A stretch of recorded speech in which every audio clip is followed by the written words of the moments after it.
Saya perkenalkan, nama saya Ridwan Kamil. Hari ini saya mendapat tugas penting dari Bapak Presiden sebagai kurator perencanaan dan pembangunan IKN, Pak. Intinya jadi mandor lah, Pak ya. Memastikan yang tadi dibicarakan panjang lebar itu di lapangan dan di delivery-nya persis seperti visi misinya, kira-kira begitu. Nah itu tugas saya. Jadi tiap minggu saya rapat, tadi juga 4 proyek Pak Bambang ya, yang masuk ke IKN harus green, harus smart, harus sustainable, itu menjadi tugas kami. Sebelum saya sampaikan hal-hal penting yang ingin saya share untuk menjadi oleh-oleh, izinkan saya sedikit berpantun. Ya, bilang cakep ya Pak. Dari Cikini ke Jakarta Utara, kita di sini untuk mendukung ibu kota Nusantara. Biar nggak bosan. Dari Banyumas pergi ke Kota Bima. Indonesia Emas kita wujudkan di 2045. Kita mulai dengan gambar ini Pak, tolong ditampilkan di layar. Jakarta Bapak Ibu tidak pernah disiapkan untuk jadi ibu kota. Itu kalimat penting pertama, saya ulangi. Jakarta dari dulu tidak pernah disiapkan jadi ibu kota Republik Indonesia. Jakarta adalah ibu kota yang tidak sengaja, kepaksa. Ya. Maka kalau ditanya kenapa harus pindah ke IKN, jawabannya yang pertama tadi Jakarta tidak pernah disiapkan untuk ibu kota. Yang kedua, IKN itu bukan idenya Pak Jokowi.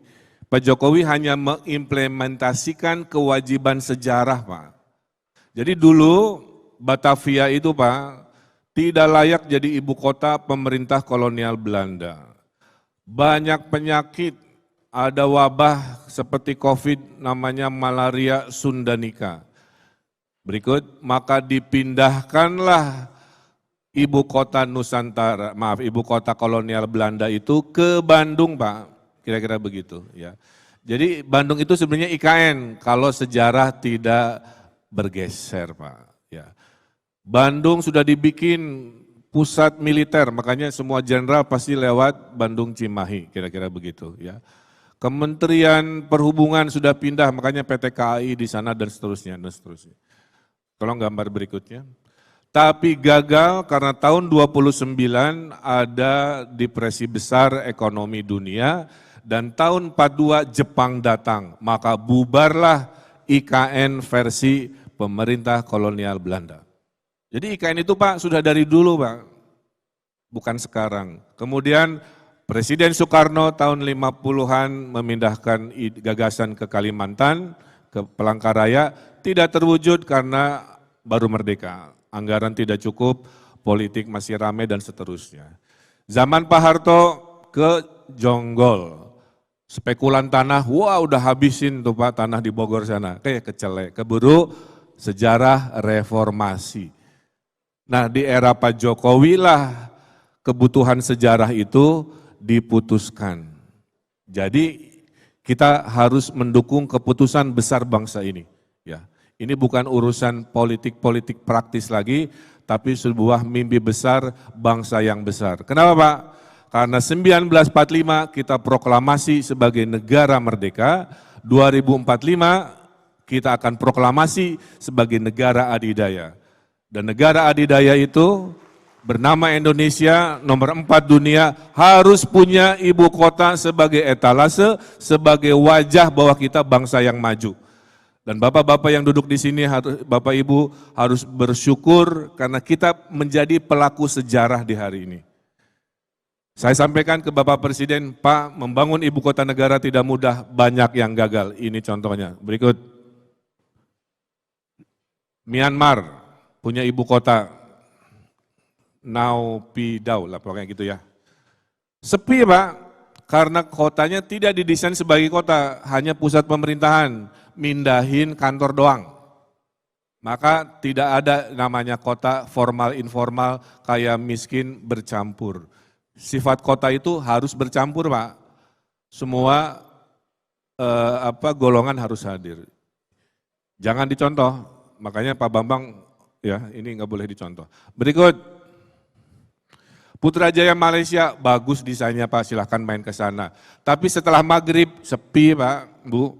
Kenapa? Karena rumahnya masih di Kuala Lumpur, paginya ngantor di Putrajaya, dia sorenya pulang lagi. Malam sepi. Namanya kota, siang rame, malam juga rame.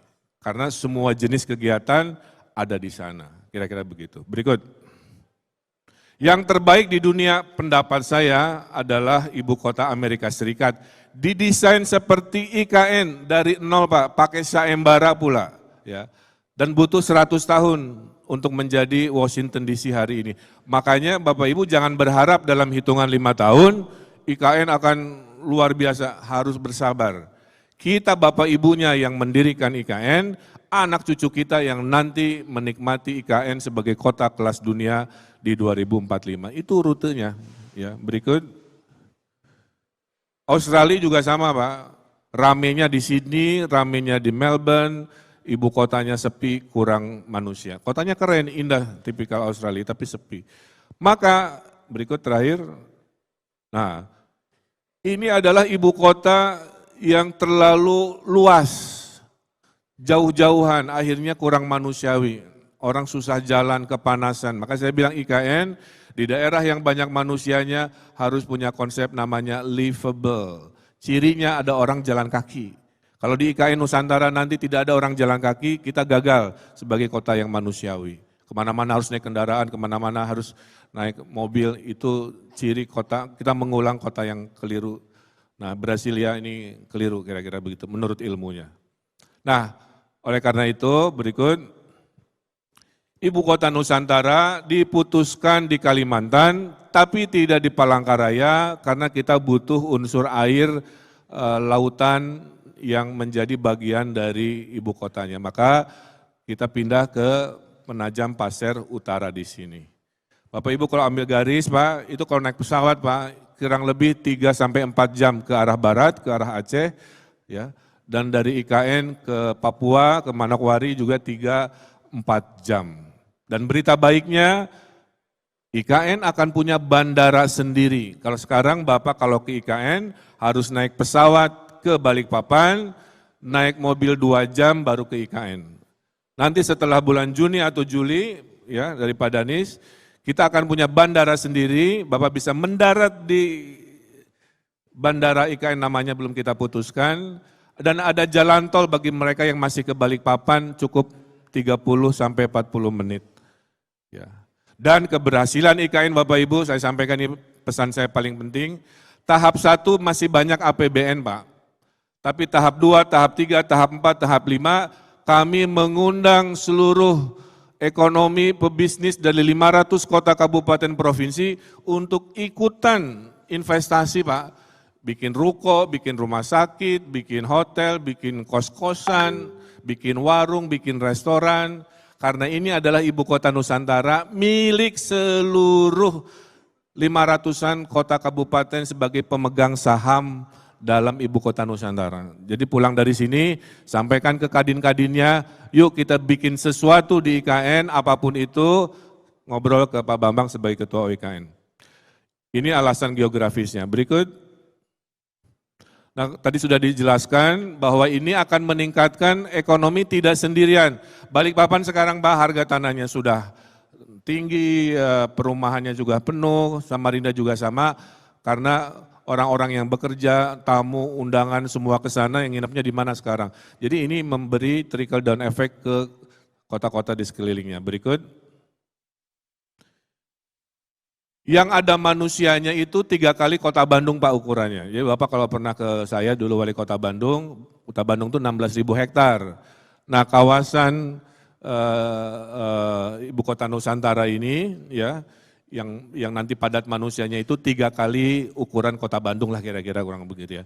Kalau 3 kali kota Bandung 50 sampai 60 ribu hektar. Tapi seluruhnya kurang lebih 320-an dengan pengembangan dan wilayah airnya. Kira-kira begitu. Berikut. Ini tadi sudah diterangkan ya. Kita ada yang tahap 1 sekitar 6 ribuan di kawasan isi pusat pemerintahan yang disebut tahap 1, Pak. Jadi Bapak Ibu mudah-mudahan terundang oleh Bapak Presiden, kita akan Agustusan pertama di sana, di depan Istana Negara, di bulan Agustus, dan Pak Presiden bulan Juni akan mulai berkantor di sana, karena kantornya akan selesai, istananya akan selesai. Berikut. Nah, Bapak Ibu bisa lihat, Indonesia berjanji kepada dunia, Pak, bahwa kita akan menjadi kota terbaik sedunia. Dan menurut saya bisa, asal kita kompak, saling mendukung, dan ilmunya ada. Di sana yang pertama, kotanya adalah kota hutan, bukan kota beton. Maka kota hutan itu hijaunya sekawasan, hijaunya juga harus ada di lingkungan RT RW-nya, hijaunya juga harus ada di bangunan, Pak. Wajah bangunannya harus ada taman, harus ada pot bunga, harus ada pohon, atap bangunan juga tidak boleh untuk mekanikal saja, tapi harus untuk kebun bunga, untuk garden dan pohon-pohon. Sehingga bangunan di IKN idealnya tidak terlihat. Yang terlihat adalah hutan, pohon, tapi ada kegiatan manusia, itu idealnya.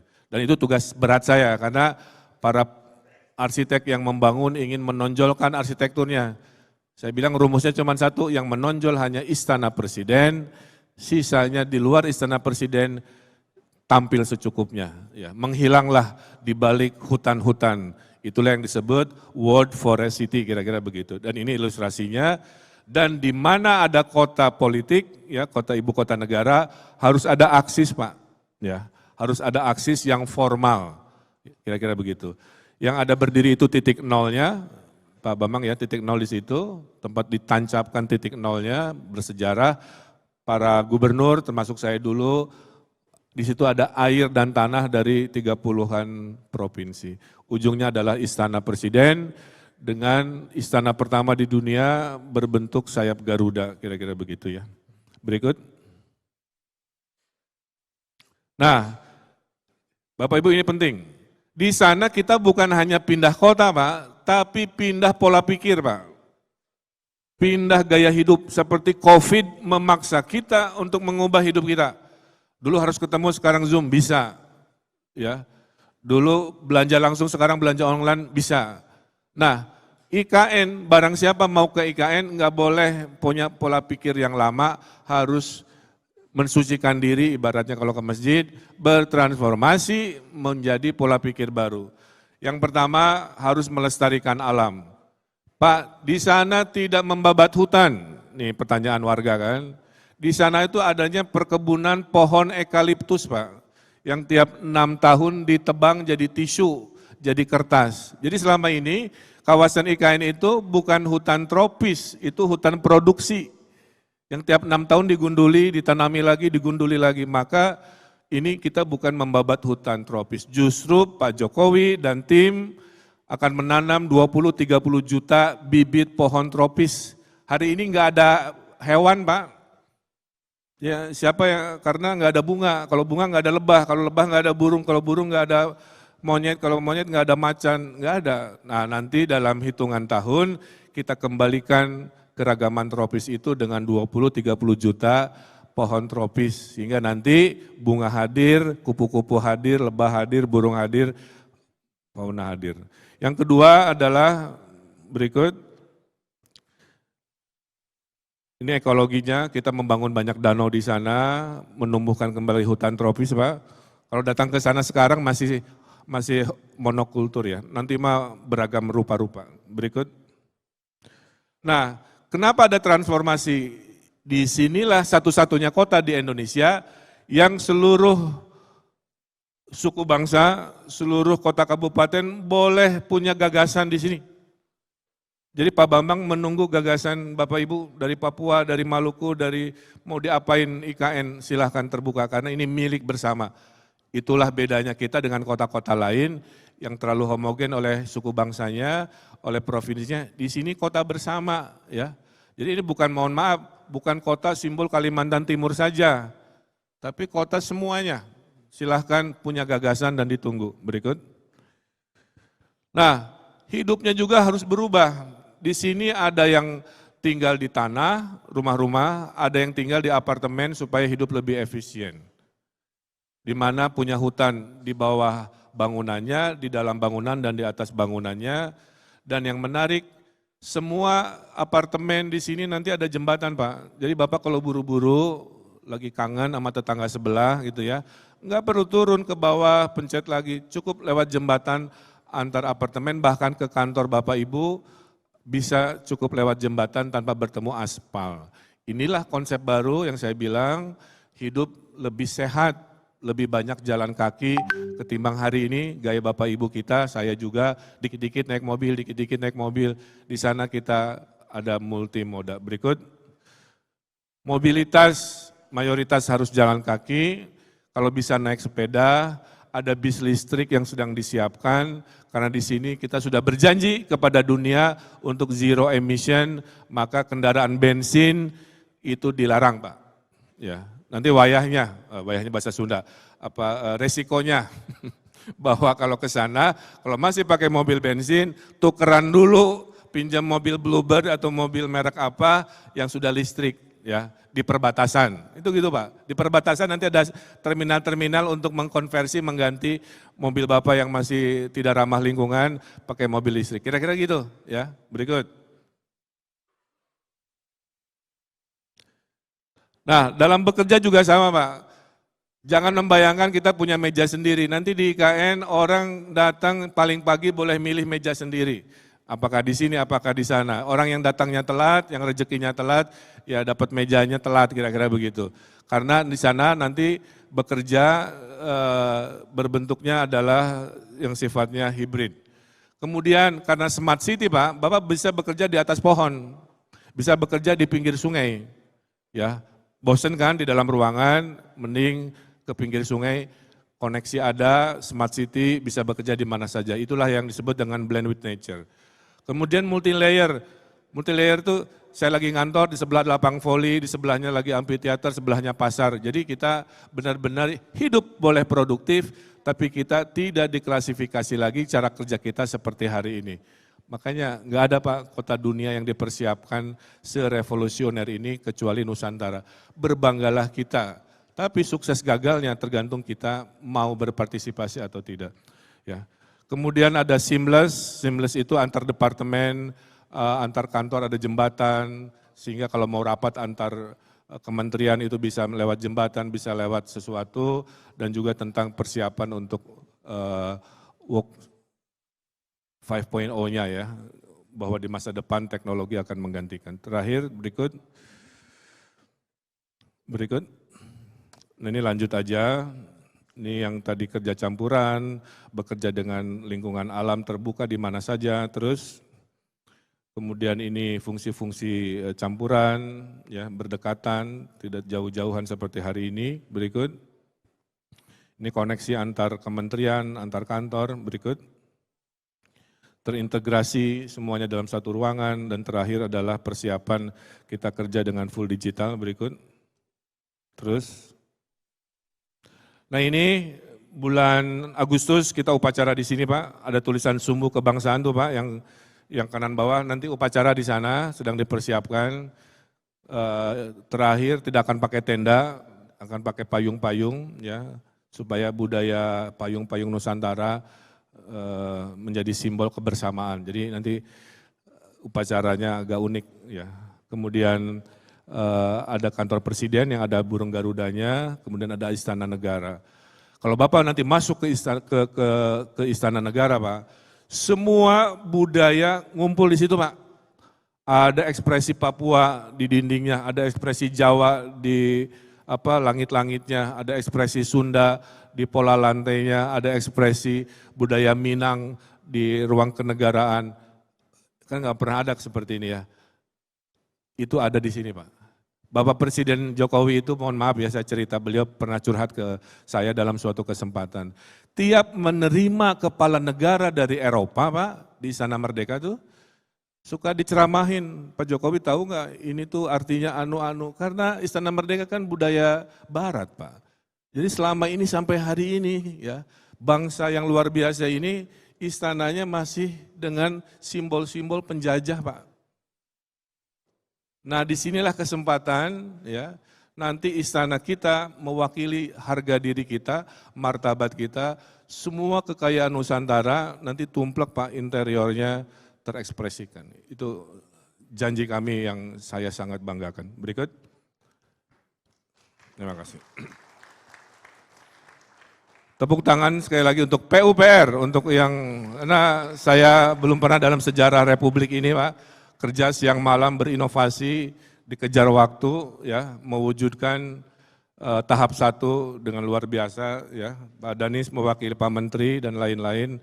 Saya saksi hidup, bersaksi tim PUPR dari sisi membangun, waduh, semua ilmu diturunkan Pak, ya, dari ilmu nyata sampai gaib semua hadir di sini. Kejar setoran 17 Agustus. Tercapai Pak, coba.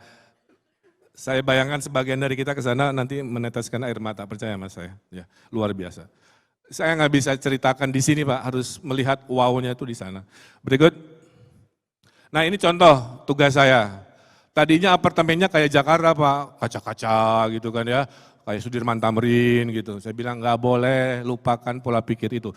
Di IKN harus hijau kayak hutan bawahnya, harus banyak air, banyak pepohonan. Bangunannya harus ada balkon-balkon kehijauan, atasnya harus jadi hutan kecil, warnanya harus warna kayu supaya nyamar menjadi kayak hutan. Kalau bangunan bisa hilang, itu bagus, bukan bangunannya berteriak. Ini contoh yang terbaik untuk tipe apartemen yang sedang konstruksi. Ya, berikut, lihat kantor Pak Kapolri, ya. Keren begini, nggak ada di dunia, masuk jalan-jalan silahkan ke seluruh dunia, nggak ada kantor polisi sekeren kantor polisi Republik Indonesia. Tepuk tangan untuk Polri. Nggak kayak kantor polisi Pak, kayak hotel di Nusa Dua, tapi isinya polisi, gitulah kira-kira ya. Jadi suasananya menyenangkan, bikin apa, tapi isinya polisi lagi bekerja melindungi kita. TNI juga sama, semua sama. Berikut, nih kantor polisi aja begini. Berikut. Terus coba ya, ini kan taman, ada air, ada hutan dan lain sebagainya. Berikut. Ini jumlahnya puluhan Pak, yang saya tampilkan hanya 2-3 aja ya, mewakili imajinasi bersejarah ini luar biasa. Jadi kalau kita tidak bangga, kalau kita masih berdebat urusan IKN dengan urusan lain, menurut saya kita mundur ke belakang. Udah fokus aja ya. Semua juga pasti ada plus minus. Mau sampai kapan kita sebut siap? Nggak ada. Bung Karno kalau memulai IKN 57 emang akan disebut siap, pasti ada kritik juga, tapi sudah diputuskan kita bela, kita dukung ya. Coba ini kantor Pak Sigit begini ya sebagai polisi. Berikut terakhir, ini yang tadi pagi saya review, ini kantor lembaga penjaminan simpanan ya. Sama. Hutan, tahap 2-nya juga menghutan, bangunannya menghilang, tapi canggih di dalamnya pakai HP, bisa ngapain aja. Nah, terus, udah ya. Nah inilah kira-kira nanti jalur pedestriannya, kita desain pohonnya tidak hijau, karena ada pohon yang bisa berwarna kan.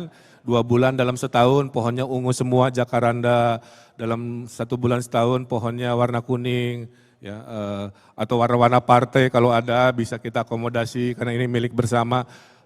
Kabarkan saya kalau ada pohonnya biru atau oranye ya kita bagi-bagi. Ya. Itulah kira-kira sedikit penutup dari kami bahwa IKN ini adalah sebuah keputusan sejarah, bukan hal baru, dari zaman kolonial sudah ada tapi takdirnya tidak datang, datangnya di zaman kita. Yang sekarang Bapak Ibu sebagai kepala daerah, kami tunggu ide-ide investasi karena APBN tidak akan cukup Pak. Ya, ini adalah milik bersama. Dan hari Senin harga naik, ya kontak saya karena bisa diskon. Jadi buruan kontak Pak Bambang mau bikin apa, saya bayangkan ada 500 kota kabupaten, kadinnya, pengusahanya bersatu invest di IKN, dan 2045 saya doakan panjang umur, kita reuni lagi di IKN untuk melihat bahwa ke anak cucu kita kita adalah bangsa bermartabat, memproklamasikan 2045 sebagai negara adidaya bernama Republik Indonesia. Terima kasih, atur nuhun. Wassalamualaikum warahmatullahi wabarakatuh.